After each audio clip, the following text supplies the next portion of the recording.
നമസ്തേ. ഭയപ്പെടേണ്ട, സർവ്വലോകത്തിനും ഉണ്ടാകുവാനുള്ള ഒരു മഹാസന്തോഷം ഞാൻ നിങ്ങളെ അറിയിക്കുന്നു. മശിഹ കർത്താവ് എന്ന രക്ഷകൻ നിങ്ങൾക്കായി ഇന്ന് ദാവീദിന്റെ പട്ടണത്തിൽ ജനിച്ചിരിക്കുന്നു. വിണ്ണിൽ നിന്ന് മണ്ണിലേക്കുള്ള സന്ദേശം. സമാധാനപ്രഭുവിന്റെ ജനനത്തെക്കുറിച്ചുള്ള സുവാർത്ത. യേശയ്യാ പാടിയ പോലെ, നമുക്കായി ഒരു ശിശു ജനിച്ചിരിക്കുന്നു, നമുക്ക് ഒരു മകൻ നൽകപ്പെട്ടിരിക്കുന്നു. അസമാധാനങ്ങളിലെ സമാധാനമായിട്ടാണ് അവന്റെ വരവ്. ചെന്നായ കുഞ്ഞാടിനോടുകൂടി പാർക്കുന്നു, പുള്ളിപ്പുലി കോലാട്ടുകുട്ടിയോടുകൂടി കിടക്കുന്നു. പശുക്കിടാവും ബാലസിംഹവും ഒരുമിച്ച് പാർക്കുന്നു. ഒരു ചെറിയ കുട്ടി അവയെ നടത്തുന്നു. പശു കരടിയോടുകൂടെ മേയുന്നു. മുല കുടിക്കുന്ന ശിശു സർപ്പത്തിന്റെ പോതിങ്കൽ കളിക്കുന്നു. ഇങ്ങനെ അസാധ്യതകൾക്ക് നടുവിലെ അത്യത്ഭുതകരമായ സമാധാനത്തിന്റെ ജനനത്തെക്കുറിച്ചാണ് വിവരണങ്ങൾ അത്രയും.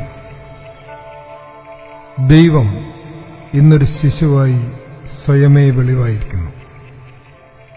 പാഴ്ത്തുണികളാൽ ആവൃതനായി ശിശുവിനെ പോലെ ചാഞ്ചാടുന്നു. ജോസഫ് അവനെ ലാളിക്കുന്നു, മറിയം ആമോദിക്കുന്നു. ഇന്നുളവായി ഈ മഹാശ്ചര്യം വർണ്ണിപ്പാൻ ആർക്കാണ് കഴിയുക? ദൈവമേ, ഞങ്ങളെത്ര ബലഹീനരാകുന്നു. നിന്റെ ചരിതം വചനാതീതമാകുന്നു. ബേത്ലഹേം വഴി പോകുന്നവരെല്ലാം ഈ കാഴ്ചയിൽ വിസ്മയിക്കുന്നു. അമ്മാനുവേൽ ആ പെൺകുട്ടിയുടെ മടിയിൽ കിടക്കുന്നു, അവളുടെ മുലകളിൽ നിന്ന് പാനം ചെയ്യുന്നു. ശരിക്കും ഒരു ശിശുവിനെ പോലെ സമാധാനം നമ്മുടെ കൈകളിലേക്ക് വരുന്ന ദിവസം. എങ്ങനെയാണ് ഈ സമാധാനത്തെ നാം പുലർത്തുക? താലോലിക്കുക, ശാസിക്കുക, ഊട്ടുകയും ഉറക്കുകയും ചെയ്യുക. അമ്മാനുവേൽ എന്നാണ് അവന്റെ പേര്. ദൈവം നമ്മോടുകൂടെ എന്നർത്ഥം. അവൻ മനുഷ്യരുടെ ഇടയിൽ പാർക്കുന്നതിനാണ് ഇറങ്ങി വന്നത്. എന്നാൽ എല്ലായിടത്തും നമ്മുടെ ഒപ്പം അവനെ നിർത്താനാവാതെ പോകുന്നുണ്ടോ? എല്ലാ വഴികളിലും മനനങ്ങളിലും ഒക്കെ അവനോടുകൂടി വളരാൻ നമുക്കാവണം. അവന്റെ താഴ്മയിലേക്കും കരുണയിലേക്കും, അവന്റെ ധൈര്യത്തിലേക്കും ശാന്തിയിലേക്കും, അവന്റെ സത്യത്തിലേക്കും നീതിയിലേക്കും. ഉറപ്പായും ഈ ദിവസം ഒരു സാധ്യതയുടേതാണ്. ഗുണപരമായ പരിവർത്തനത്തിനുള്ള സാധ്യതയുടേത്. മനസ്സിൽ വല്ലാതെ പതിഞ്ഞ ഒരു കഥ പറഞ്ഞ നൃത്തം. ഒരിക്കൽ ഒരു ഗുരു തന്റെ യുവശിഷ്യന്മാർക്ക് ഓരോ പിടി വിത്ത് നൽകുന്നു.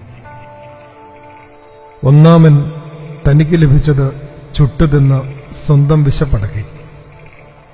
രണ്ടാമൻ തനിക്ക് ലഭിച്ചത് നിലത്ത് പാകി വിളവെടുത്ത് കുറെ അധികം ആളുകളുടെ വിശപ്പടക്കി. രണ്ട് രീതിയിലും ജീവിക്കാം സുഹൃത്തെ. നിന്റെ വിശപ്പിന് മാത്രമായി ജീവിക്കാം, കുറെ അധികം ആളുകളുടേതിനു വേണ്ടിയും ജീവിക്കാം. തീരുമാനം നിന്റേതാണ്. നാളത്തെ തീന്മേശയിലെ 5 അപ്പവും 2 മീനും നിനക്ക് മാത്രമായി ദൈവം തന്നതല്ലടോ. നിന്റെ വാട്സപ്പ് അറിവിന്റെയും അനുഭവങ്ങളുടെയും ചുവരുകൾക്ക് പുറത്ത് വിശന്നും മരവിച്ചും തീരുന്ന കുറേയധികം മനുഷ്യർക്ക് കൂടി അവകാശപ്പെട്ടതാണ് നിന്റെ കയ്യിലെ അപ്പം എന്ന് ഈ അപ്പത്തിന്റെ ഭവനത്തിൽ വെച്ചെങ്കിലും നീ തിരിച്ചറിയണം. അപ്പോൾ മാത്രമാണ് സഖാവേ നാം ക്രിസ്തുവിനെ വളർത്തുന്നതും അവനോടൊപ്പം വളരുന്നതും. തൽക്കാലം വിട ചൊല്ലുന്നു. ഇന്നയോളമുള്ള നിങ്ങളുടെ നല്ല ശ്രദ്ധയ്ക്ക് നന്ദി. നിശ്ചയമായും പ്രാർത്ഥിക്കണേ. ആദരവോടെ